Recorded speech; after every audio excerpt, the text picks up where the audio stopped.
ay tumayo. Atin pong salubungin ang pinakamagaling na Pangulo ng Pilipinas, Rodrigo Roa Duterte!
I do not know if you still believe in me.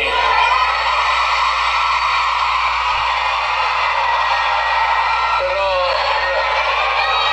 nakatingin ako sa inyo. Ano po?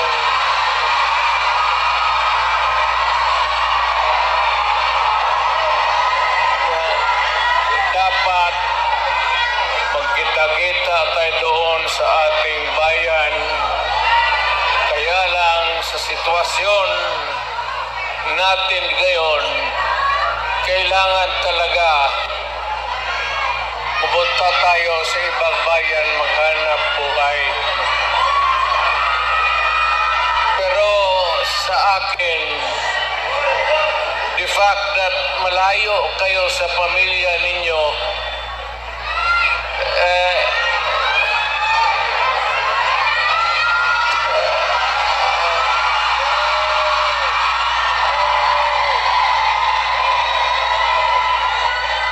dama ko yung lungkot at alam ko yan. Kasi ganoon rin ako noon. Almost 3 years sa labas ako nagtatrabaho. Well, nagtitraining para pag sa koneksyon ko sa pagka-abogado. Kaya OFW, yan ang pinakamasarap. Kaya magkikinig ako, OFW, mabuhay kayong lahat.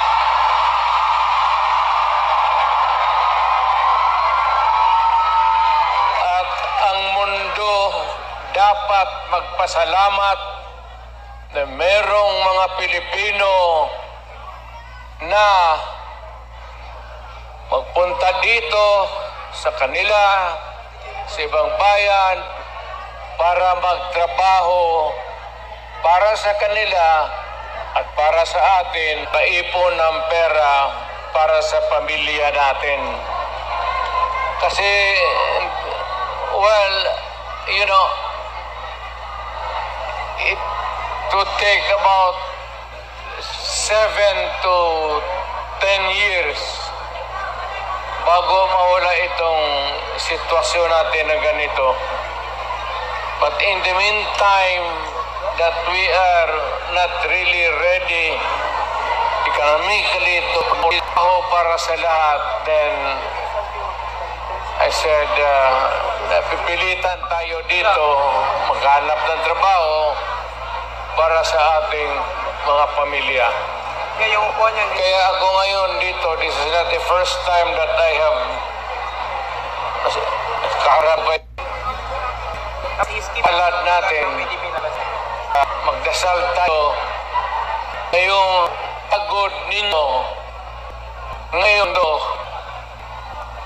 ang makinabang ang mga pamilya ninyo at ang mga anak ninyo. Mabuhay kayong OFW. Yung lahat ng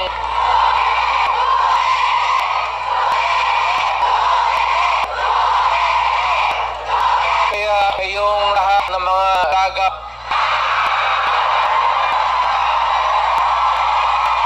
ilan ba to? Matagal naman ako to, isang buwan. Pakasalan ko kayong lahat para lumigaya kayo at magkaroon ako ng maraming pera.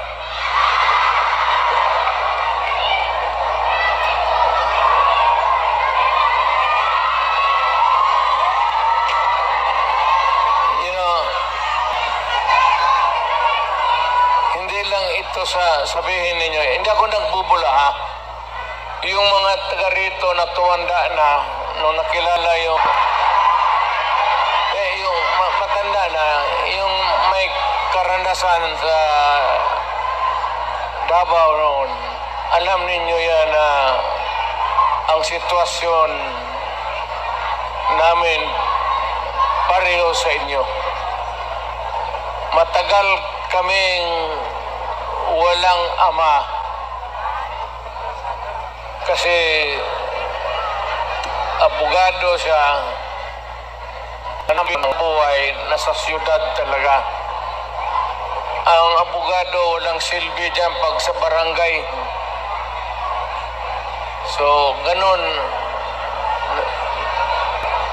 na-experience namin, ako, na ang tatay ko, iniwan kami sa lolo pati lola ko at ang tatay ko nagtrabaho sa labas. Damang-dama ko talaga yung buhay ninyo. Huwag na yung kalungkutan, huwag na yung, kasi that's reality. Ginusto man natin sa hindi, kailangan talaga maghanap buhay. So, huwag na masyado yung mga sentimental na ano. Basta dito, punta tayo dito, nagtrabaho. At nandito kami, pinsan, kasama ko ang anak ko. Saan ba si...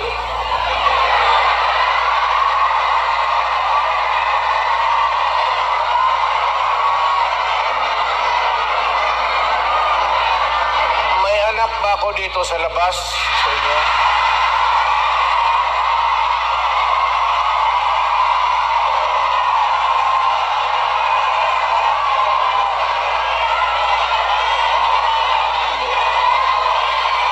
Sobra naman yung liba.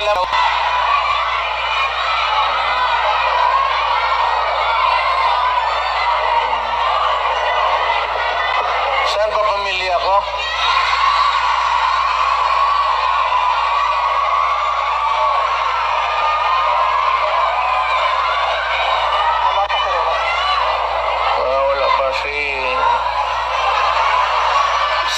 Si Inday na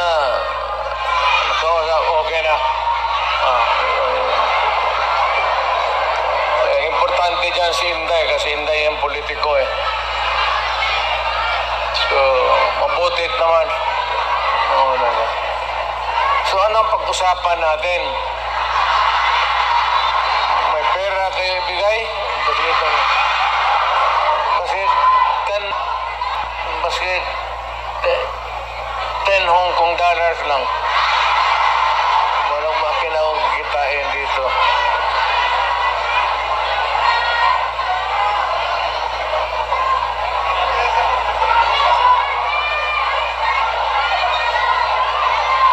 Sunod punta ko dito, magministro na ako. Kasi pagtapos ng usapan natin, give kayo lahat. Well, ang problema natin sa Pilipinas ngayon, hindi na kasing bigat noon. You know, you'll have to be patient with government. It is not at all times may kapalpakan. Ang akin lang, well, of course, kasi from the outside na ako, na makikita ako na yung ganito, yung seldom na tinitignan ng tao, ng Kongreso, na masilip lang man kayo kung ano ang kailangan, not only dito sa Hong Kong but all over the world, Filipinos who... So, ang akin, nagpapasalamat ako, ang una-una,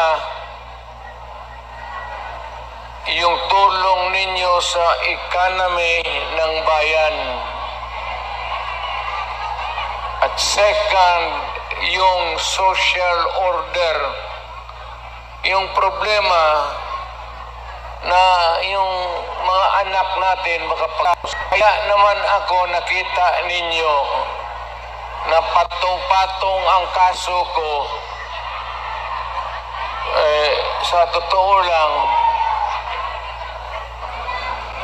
baka ang balita ko, may warrant daw ako pag... Hindi, totoo. Yung sa IC or something. Matagal na yung hinahabol ng mga putang ina.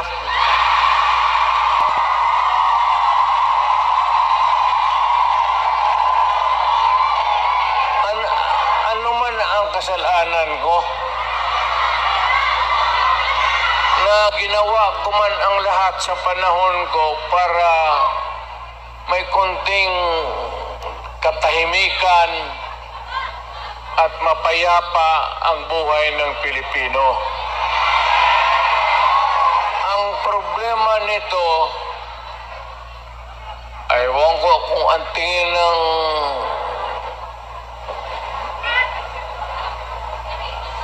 ako'y raw yung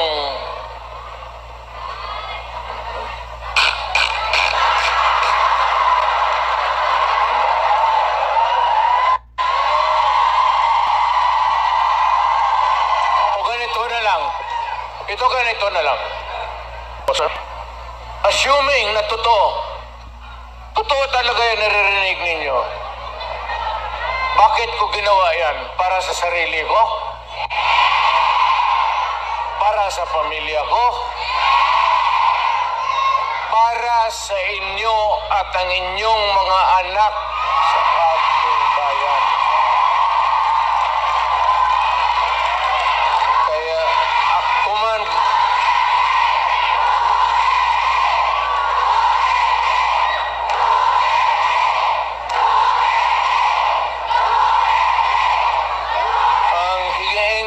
Sa inyo, total, kung ganito man talaga ang swerte ko sa buhay, okay lang, tatanggapin ko yan.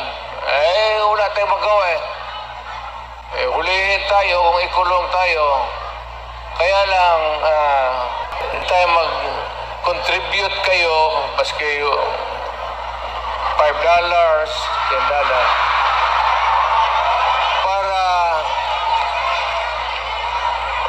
Paglabas ko sa presuhan, paggawa ninyo akong monumento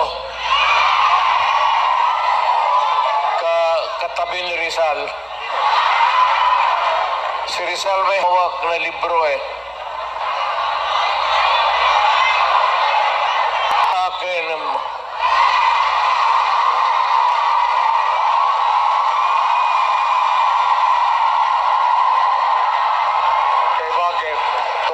tumahimik pa ang bayan natin kung Pilipinas, hold up dito, hold up. Wala nang ginawa ngayon Tayo mga ayaw ng gulo, napipilitan tayo to confront because nandyan sa harap natin. Sino ba naman gustong pumatay? Putang inang yan.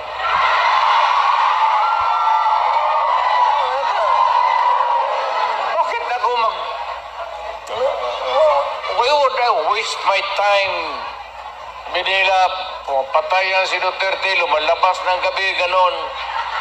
Anso, sino ba naman gusto maging security guard? Na ang kinuha ko law. So, but, guro sa trabaho, saka sa, alam mo sa gabi, dyan rin lumalabas masasamang tao. At dyan rin lumalabas yung nakakatakot na magandang babae sa buong bayan.